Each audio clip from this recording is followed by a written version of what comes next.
I'm 65 years old. I have a body of a 30-year-old. I have a six pack still. I just came from the gym right before this interview. The gym is my passion. Health is my passion. And it all starts down to dedication and discipline. What if the truth came in a gel cap and we could just pop it in our mouths and forget about it? Well, it doesn't. And we can't.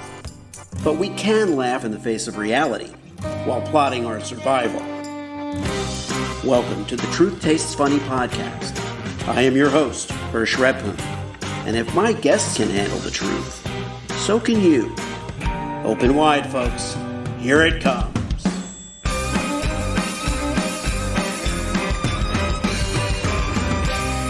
My guest today on Truth Tastes Funny is Chris Terzakos. Chris wants to inspire you guys. He inspired me when I chatted with him not too long ago.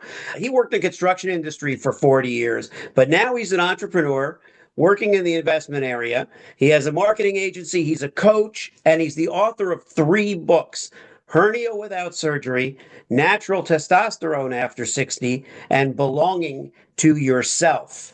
And so those titles should give you some idea of what we're going to talk about today. But welcome, Chris, to Truth Tastes Funny. Great. Thank you for having me on your show. I appreciate it. It's my pleasure. So, first of all, as I approach 60 in a couple of years, I am thinking about just general health. Let's start there. Let's start with your approach to fitness after 60. Okay, so fitness after 60. I'm 65 years old. I have a body of a 30-year-old. I have a six pack still. I just came from the gym right before this interview. The gym is my passion. Health is my passion. And it all starts down to dedication and discipline. So, growing old is a choice. Either you can grow old on a couch eating potato chips and drinking soda or beer, or you could be healthy. And I choose the healthy path. I don't want to be in a doctor's office. I don't believe in conventional medicine. I believe in functional medicine, which is self-healing. Now, that's an interesting point, which is functional medicine versus conventional medicine. Mm-hmm. Did you have any experiences earlier on in life where you became disillusioned with conventional medicine, or was it always your point of view? You just kind of weren't into it? No, I was never into it. I mean, growing up in the streets, I'm from New York City. I'm a street guy. I'm not a college guy. I've seen a lot of guys go down because of conventional medicine. Painkillers, anti-anxiety medicine. Yeah. Yeah. All that stuff that doctors write. I saw them all go down. They got involved into drugs after the painkillers. So I knew that wasn't my path. I actually, broke away from some of those guys that I grew up with who got involved. So I knew conventional medicine is really not good for you. Then I saw my father. He was on everything. My father would just take aspirin just to take an aspirin. And I was like, Dad, why? He goes, because it's good for you. It thins out your blood, he used to say. So my father's not here no more, but he suffered. They wrote him all kinds of prescriptions. They killed his liver, they killed his kidneys. And guess what? The audience that's listening to this, hear me out, because whatever I talk with Hersh about today is because I have experience and I got the wisdom and I got the vision. I actually seen it with my own eyes that conventional medicine will take you down. Yeah.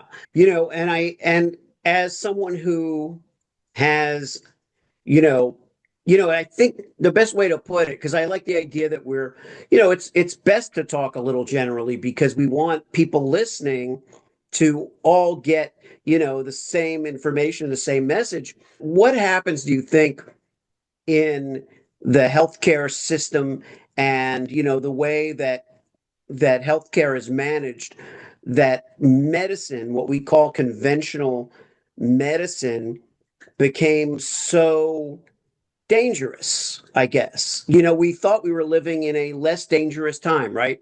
You'd think, oh, well, in the Middle Ages, it was dangerous. Everybody was getting the plague, everybody was dying, you know, and then it seemed like, well, in the 20th century, people were living longer, you know, than they were when there wasn't medicine and stuff available, you know. So, how did you sort through all that?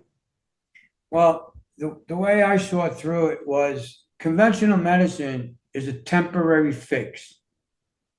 So whatever you got going on in your life and the doctor writes you the prescription for it, it's only a temporary fix. However, this is the key. They don't tell you what the pill does to you to other organs, whether it's your blood, whether it's your heart, your kidneys, your liver, your prostate. They don't tell you the side effects. They don't tell you that. They want you to read it or they want you to do your own research. So guess what? I'm not going to do that. I'm not going to damage my liver. I'm not going to damage my kidneys. I'm not going to do it. So I choose food or plant-based vitamins to help me. So whatever I put in my body, it's going to help me in some way. It's going to help me, whether it's my brain, my muscle, my bones, my kidneys, my liver. It's going to help me.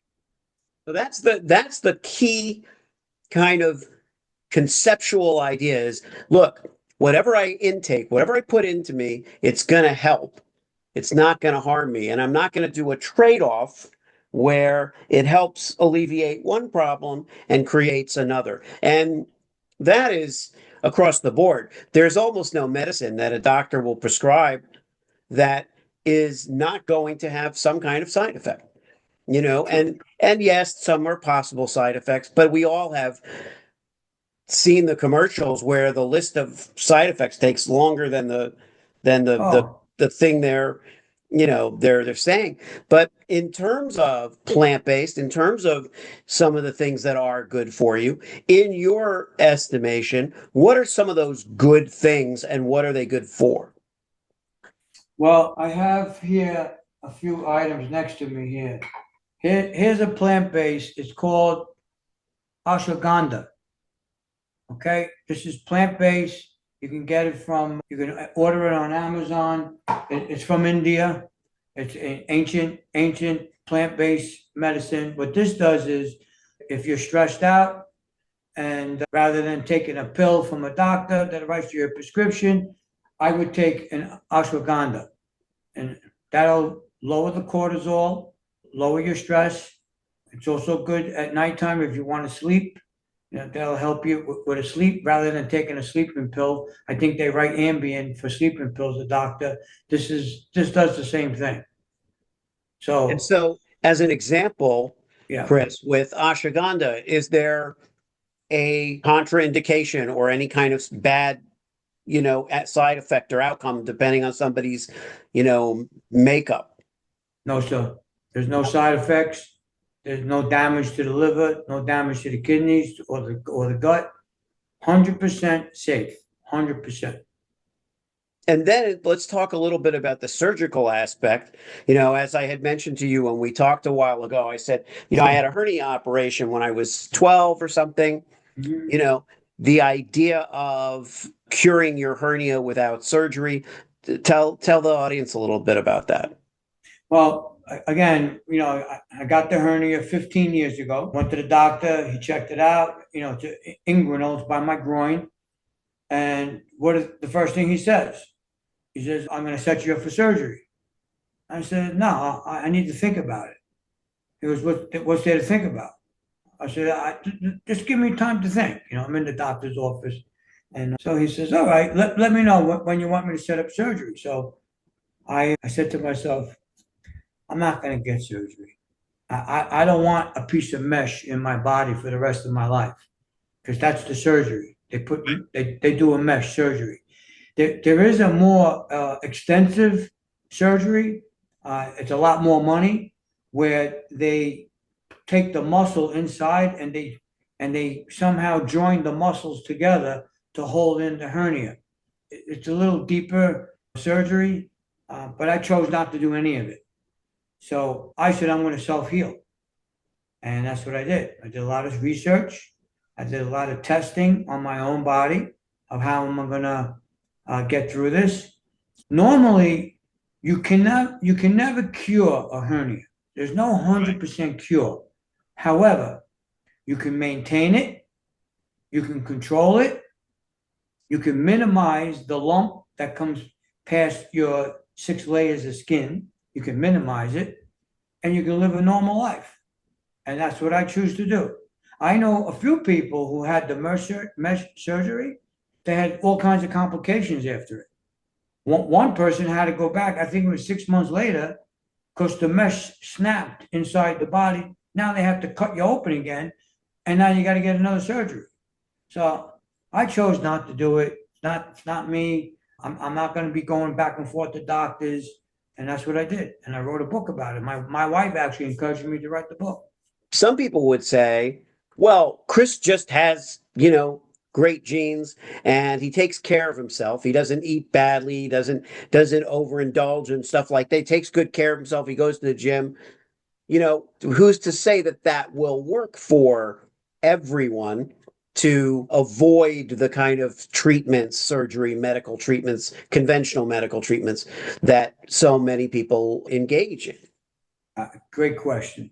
That's one of the best questions. I've been on 100 podcasts. That's one of the greatest questions so far. You're right. I mentioned dedication and discipline. You're 100% right. It might not work for them because you got to do certain things. One of them is if you're overweight, you got to lose weight. So if you're overweight, the hernia will act up. If you're eating foods that cause inflammation, your hernia is going to act up. If you have a whole shitload of stress, your hernia is going to act up. So you got to be dedicated and disciplined because you have an injury, and you got to follow the steps. Now, I think my book has 9 steps. Did you see the book cover, Hersh? Here's the book cover. Yeah. Okay. So people who are watching it can see Okay. Here's the book 9 cover. steps. There's 9 steps. They're not hard steps. I wrote the book. I mean, so a seventh grader could read the book. It's so simple. I wrote it very simple. This is a very simple procedure. My program, and my program worked. I got the hernia 15 years ago. I still got the hernia. You won't even know it if you saw it. You wouldn't even know I have a hernia. My hernia was the size of a baseball. It's now maybe the size of a wall, smaller than a marble. That's how small it is because I do all the right steps. I eat right. I exercise with a hernia belt. I wear a belt when I exercise at the gym just to hold the hernia in. I don't want to re-rupture it. So there's certain things you got to do if you don't want to go under the knife. And, I can't tell you or the audience what to do. This is your choice. You mentioned, moving on to the testosterone after 60, Yeah. you mentioned that you found a better solution than the conventional treatment. How did you discover that? And give us a little sense of what's in the book. Okay. Another good question. TRT. Let's talk about TRT. I'm not against TRT, by the way. Yeah. I'm not against it. TRT is for the rest of your life. This is what I'm against. It's for the rest of your life. You got to take a shot once a week. You got to get your blood checked from the doctor once a month. You got to donate blood every 3 months because the blood thickens. Your blood pressure goes up. You got to check your prostate, and you got to watch your heart so you don't get a stroke. So these are the things that I'm against TRT. So there's a lot of supervision over you, plus your self-supervision when you're on TRT. Now, Right. I recommend for people to go on TRT if you can't increase your testosterone naturally. For some reason, some guys, they can't increase it. And the guys who can increase it are the guys who spent maybe 10, 15, 20 years on steroids. Right. So if you're on steroids for a long period of time, and you get off of it, more than likely your testosterone level is going to be low, which is understandable because you're putting synthetic testosterone in your body. When you put synthetic testosterone in your body shuts down producing natural testosterone because you're putting the synthetic into your body for many, many years. So when you get off of it, your body won't produce testosterone naturally. So in my case, let's talk about the nanograms. If you're below 300 nanograms, when you go get a blood exam, if you're below 300, now you got to try to increase your testosterone because now you're below the range. Your range should be between 300 and 500. So if you're at 400, 450, that's not too bad. I'm at 700. That's my testosterone level. Yeah. And I'm 65 years old. That's pretty high for 65 years old, Right. by the way. 700 is pretty good. So my testosterone was low. So I went to a doctor again, got all the blood exams, and doctor says, we got to put you on TRT. I told the doctor, let me think about it. Let me go home. Right. Anyway, I said, I'm not going to go on TRT. I'm going to try this. This was my plan going into the whole program. I'm going to try to do it on my own. I'm going to give it a year. I'm going to try to do this on my own. And, my wife, she's my supporter. I said, I'm going to try this program. I'm going to try a bunch of different things. I'm going to research a whole bunch of stuff. And I went on this program. 9 months later, I went back to a different doctor, holistic doctor, and took another whole blood exam. And my testosterone came back at 680. Wow. Yeah. And I was at 81, Hersh. Yeah.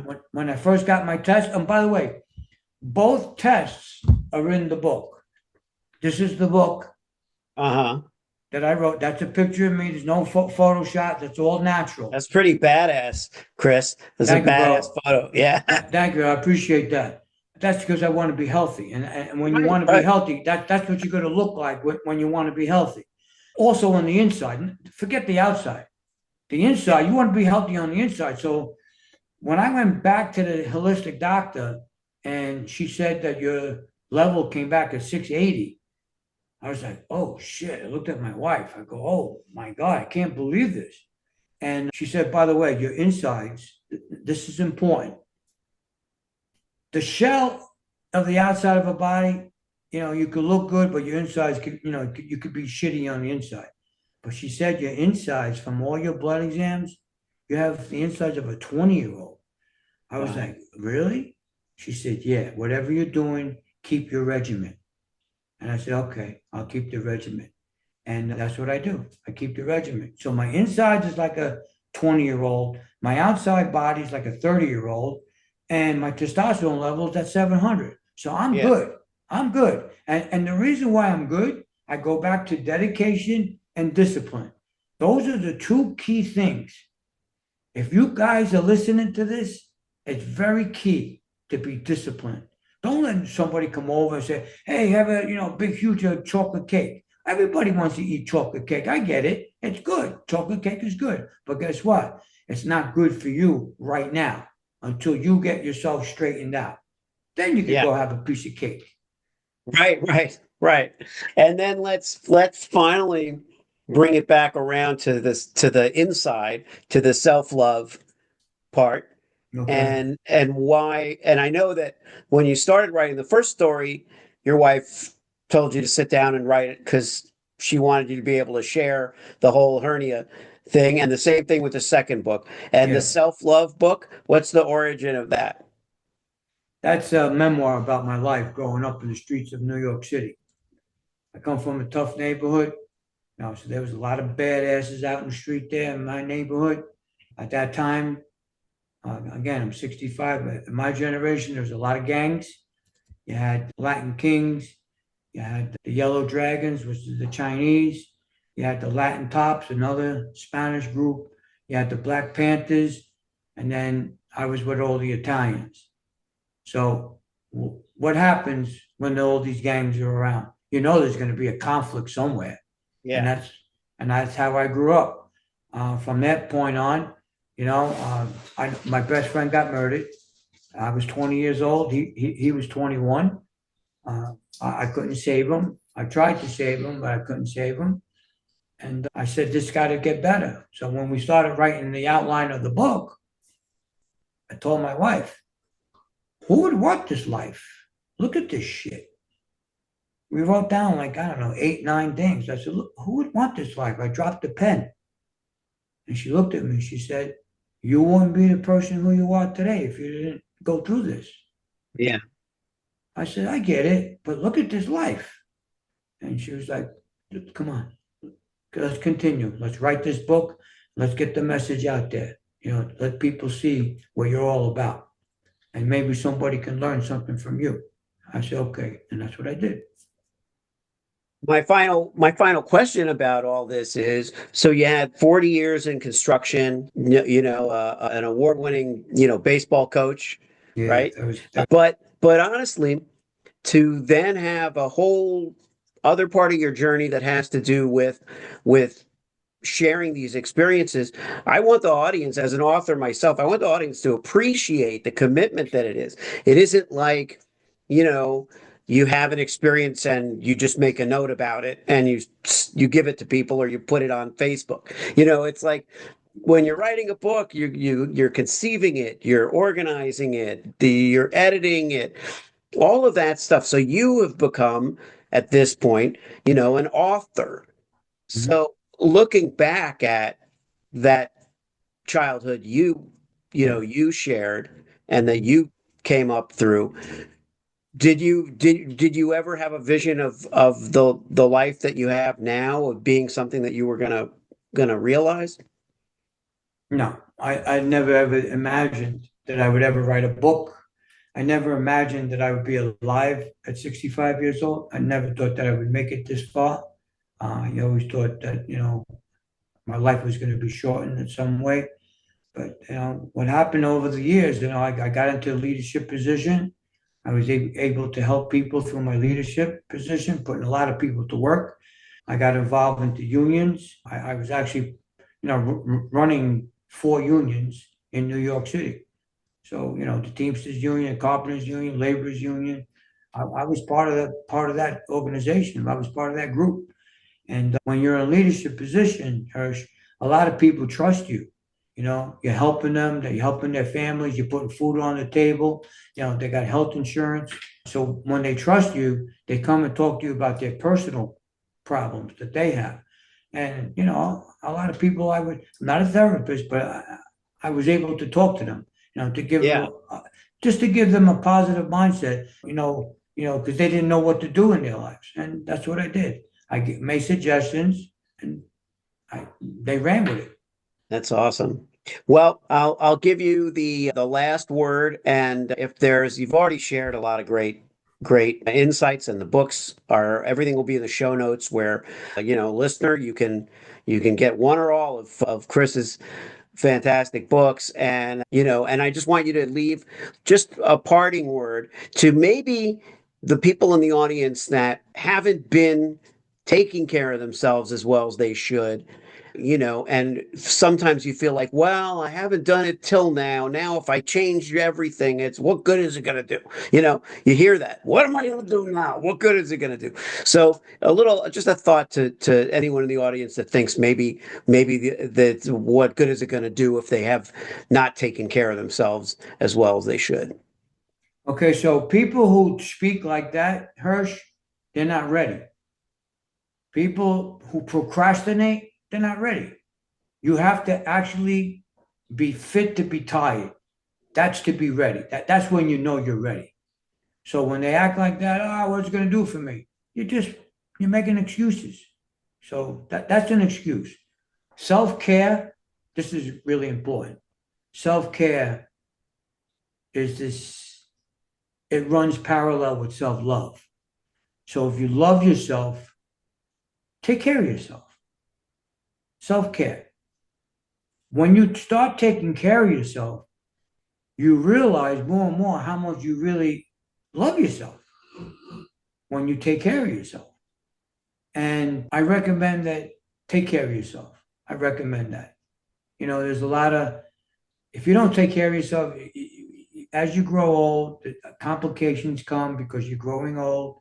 To eliminate that, just take care of yourself, and you'll see you won't be in the doctor so often. You probably won't even be in the doctor if you're taking care of yourself. To leave your audience off with one note that I really want to share, besides being good to yourself, anything that you want to do in life, don't let anyone stop you. If you're talking about it, your plan, what you're going to do in your life, whether it's a new job, you're getting married, you're getting divorced, whatever your plan is, stick to it.